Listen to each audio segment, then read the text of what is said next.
इंदौर से अहम खबर, जहां मुख्यमंत्री डॉक्टर मोहन यादव का इंदौर का दौरा है। सिरपुर में भी खासतौर से कार्यक्रम आयोजित होने जा रहे हैं। मुख्यमंत्री डॉक्टर मोहन यादव का इंदौर का दौरा होगा। सिरपुर में विश्व आर्द्र भूमि दिवस कार्यक्रम में शामिल होंगे सीएम डॉक्टर मोहन यादव। तो अहम खबर आपको बता दें, इंदौर का दौरा होने जा रहा है, जिसमें सिरपुर में विश्व आर्द्र भूमि दिवस कार्यक्रम होना है। इसमें शिरकत करेंगे। विश्व वेटलैंड्स दिवस पर इंदौर में एकत्रित होंगे 200 पर्यावरण विशेषज्ञ। सिरपुर वेटलैंड पर मुख्य समारोह आयोजित होगा। मुख्यमंत्री डॉक्टर मोहन यादव मुख्य अतिथि हैं इस कार्यक्रम के। वहीं केंद्रीय मंत्री अश्विनी चौबे भी विशेष अतिथि रहेंगे।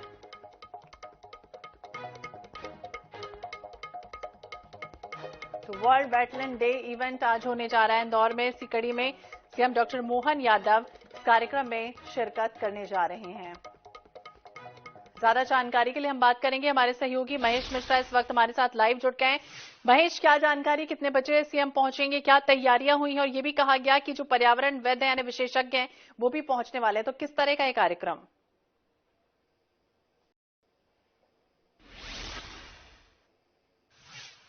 में जहां मौजूद है वही सिरपुर तालाब है, जिसे वेटलैंड घोषित किया गया है। इंदौर में ऐसे दो तालाब घोषित किए गए हैं, जिसमें एक यशवंत सागर है, दूसरा वेटलैंड घोषित किया गया सिरपुर तालाब। इसे रामसर साइट का नाम दिया गया है।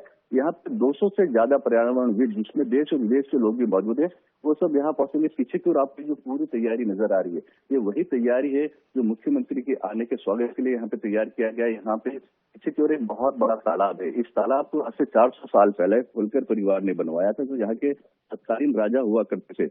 इस पूरे आयोजन को लेकर सबसे महत्वपूर्ण बात है कि इसमें न सिर्फ मुख्यमंत्री मोहन यादव बल्कि केंद्रीय मंत्री शामिल होंगे। और इसका सबसे बड़ा फायदा यह है कि इंदौर शहर को, या जो बड़े शहर हैं, वहां पे पानी की जो समस्या है उससे एक निजात मिलेगी। शहर में एक वाटर बॉडी होना अपने आप में शहर के लिए एक बेहतर काम करेगा। इसके चलते न सिर्फ इस तरह के तालाबों का संरक्षण हो पाएगा, जब कोई साइट को रामसर साइट या फिर वेटलैंड घोषित कर दिया जाता है तो उसको संभालने की जिम्मेदारी देश की स्थानीय प्रशासन के अलावा उसकी निगरानी विदेश की भी होती है। जो एक यूएन की जो काउंसिल है उसका एक हिस्सा होता है, वेटलैंड की एक समिति होती है, वो इसमें हमेशा नजर रखती है, साथ ही इसके लिए फंड दिया जाता है। तो कहीं ना कहीं इस पूरे आयोजन से न सिर्फ इंदौर को फायदा होगा, बल्कि इंदौर शहर के आसपास के कई और भी इलाके ऐसे हैं जहाँ पे काफी फायदा होगा। आपको मैं कुछ और दृश्य दिखाने की कोशिश करता हूँ कि मुख्यमंत्री के आने के पहले किस तरीके से यहाँ पे तैयारी की गई है। इस तालाब की, ये तालाब का पाल है। आमतौर पर तालाब के पालों पे आपको इस तरह का नजारा देने को कम ही मिलेगा। यहाँ पूरा इस इलाके को बहुत बहुत बेहतर तरीके से खूबसूरत बना दिया गया है। यहाँ पे एक फूड जोन बनाया गया है, जो अतिथि आए हुए हैं, विदेशी अतिथि आए हुए हैं, उनके स्वागत के लिए यहाँ पे फूड जोन बनाया गया है। उसके अलावा से यहाँ पे एक बड़ी वर्ल्ड सेंचुरी बनाई गई है। इस तालाब की एक खूबी ये भी है, जब ये वेटलैंड घोषित होने के साथ में एक बड़ा फायदा ये होगा कि जो विदेशी पक्षी लगातार यहाँ पे प्रवास करके आते हैं, इंदौर के इस तालाब में न सिर्फ जम्मू कश्मीर बल्कि साइबेरिया तक से पक्षी आते हैं। इस तालाब को मैं दिखाने की कोशिश करता हूँ। यहाँ पे विदेशी पक्षियों का भी एक बड़ा प्रवास यहाँ पे आता है। जब मौसम पहाड़ों में सर्द हो जाता है तो पक्षी सोर की तरफ अपना रुख करते हैं, और उसके चलते एक टूरिज्म, एक इको टूरिज्म का माहौल बनता है।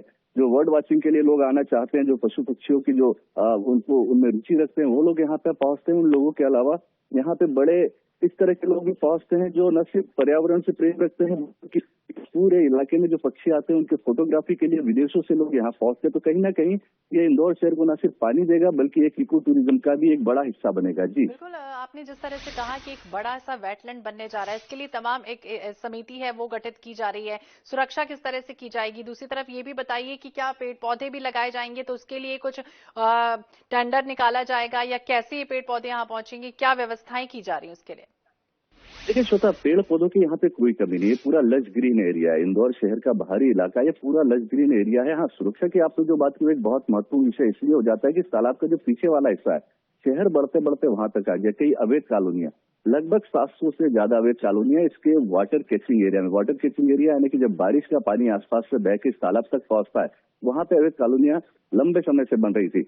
पिछले 1.5 साल से, जब से इंदौर में एक नई एमआईसी का गठन हुआ है, महापौर पुष्यमित्र भार्गव, और एक नई परिषद जब से बैठी है, तो उन्होंने गंभीरता से इस पूरे मामले पे पर्यावरण पे ध्यान देना शुरू किया। इंदौर को तो सोलर सिटी बनाने की कोशिश की गई, इंदौर में ग्रीन एनर्जी की बात की गई। उसी के चलते इसके आसपास की जो पुरानी कॉलोनियां हैं उनको एक सीमित दायरे तक से दबा दिया गया। वहां पे बाउंड्री की गई। बाउंड्री करने के साथ में यहाँ पे 24 घंटे सुरक्षा कर्मियों को तैनात किया गया, ताकि नया इंक्रोचमेंट ना हो पाए। पानी का जो नेचुरल फ्लो है वो तालाब की तरफ बढ़ता रहे। तो कहीं ना कहीं सुरक्षा एक महत्वपूर्ण विषय यहाँ पे रहा। हाँ, आप जो पेड़ पौधों की बात कर रही हैं, हरियाली की बात करते हैं, यहाँ पे पहले से हरियाली बहुत मौजूद है, पर इसके पीछे की ओर के 2 इलाके जहाँ पे खुली जमीनें थी, जिससे संभावना थी कि आने वाले समय पे किसी तरह का कोई कब्जा या कोई कॉलोनी काटी जा सकती है भूमाफियाओं के द्वारा, वहां पे नगर निगम ने 2 बड़े उद्यान बना दिए, बड़े ग्रीन पार्क बना दिए, जहाँ पे आसपास के रहवासी न सिर्फ घूमने फिरने आ पा रहे हैं, बल्कि उस जमीन को भी बचा लिया गया है। जी श्वेता। यानी ग्रीनरी की कोई कमी नहीं है। हालांकि वेटलैंड के लिए तमाम सुरक्षा व्यवस्थाएं की जाएंगी, समिति गठित की गई और बाकायदा निगरानी की जाएगी। नजर बनाए रखी। बहुत बहुत शुक्रिया